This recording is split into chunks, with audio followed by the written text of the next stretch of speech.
Hello again, Fissels family and friends. This is the Daily Pastoral Message for Monday, September 28th. I'm obviously here at Gettysburg again. Last Friday when we were at Gettysburg, I came to you from in front of the Mary Thompson House, which served as the headquarters during the Battle of General Robert E. Lee of the Confederacy.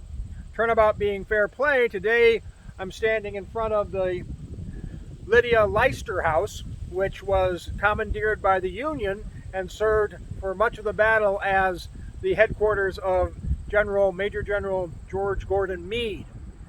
It was here at this house and late night of July 2nd into the early hours of July 3rd where General Meade held a council of war with his subordinate generals, and they voted to stay here on this ground and defend it against what was anticipated to be a renewed renewed Confederate attack the next day.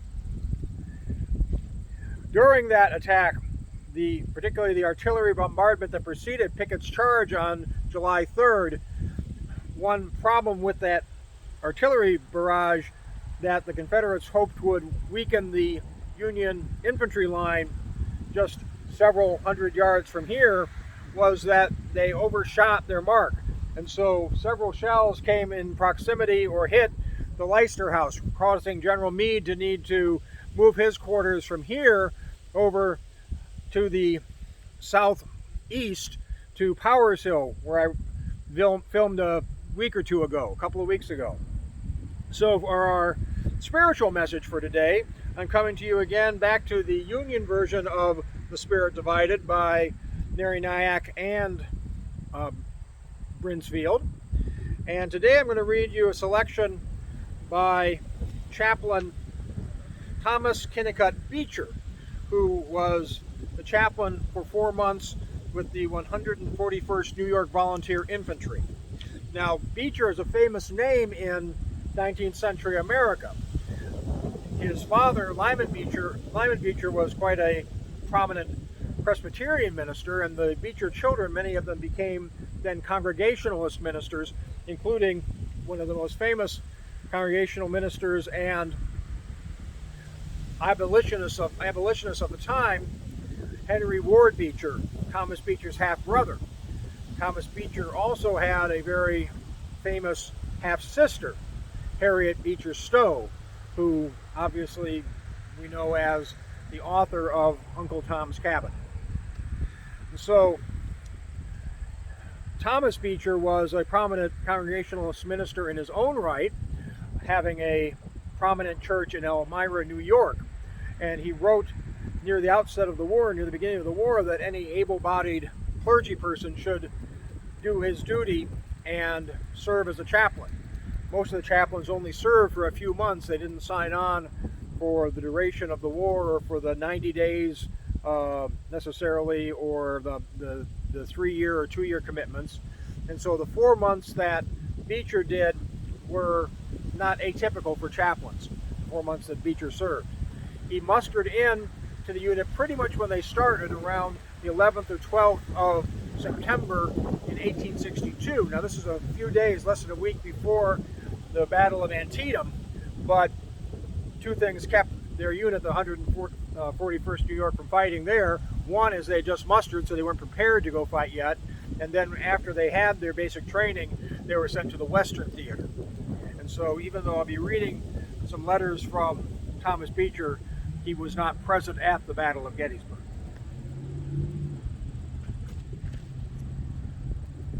And so this is a little bit of an introduction and then a couple of short letters written by Chaplain Beecher.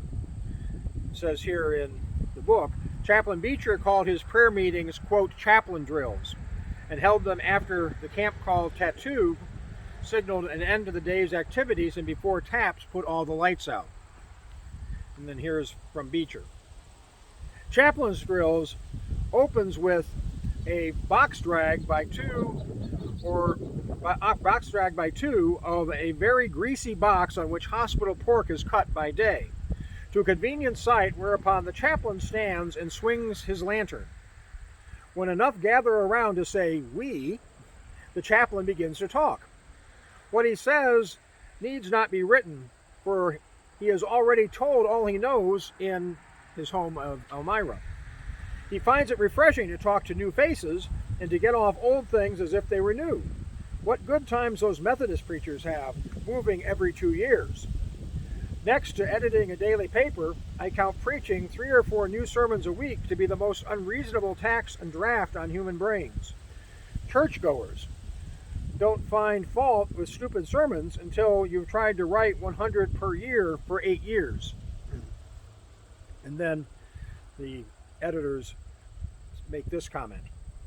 When Chaplain Beecher's subject was grave, Beecher could be as compelling as he was humorous. Another one of our best men, Colonel Fox, Company H from Avoca, has fallen asleep to rest from his labors. I do not use these words as trite euphemisms, but as Christian truths sincerely spoken. I feel as if somehow the dead belong to me. I have no difficulty in remembering their faces and their names. It is not so with survivors. They are busy here and there. I see them by moments at a time, now as guards pleasantly saluting me, now as police tidying up our streets, now as fatigue parties shouldering spades, or as home-loving men waiting at my tent door for letters, or as hungry men filling around the kitchen fires, plates in hand. Somehow, such meetings do not impress me.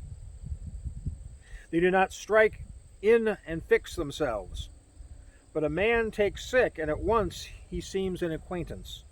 He talks to me, tells me his hope and his fear, listens to my instructions and says amen in a whisper to my prayers.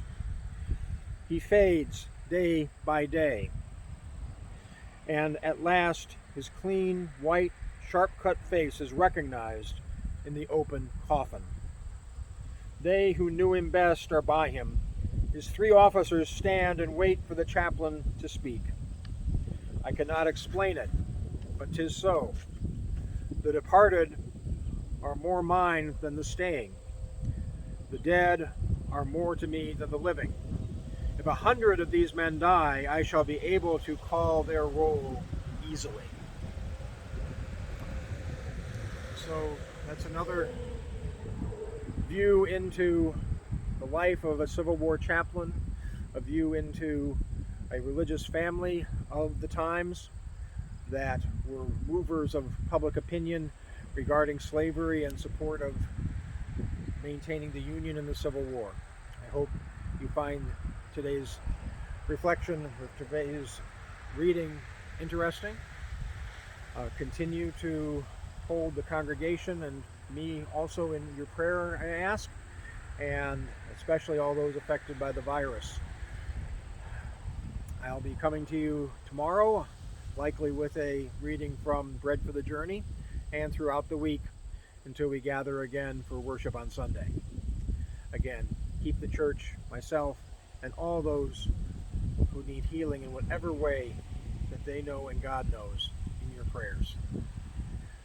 Until we talk again, stay safe, stay healthy, stay strong.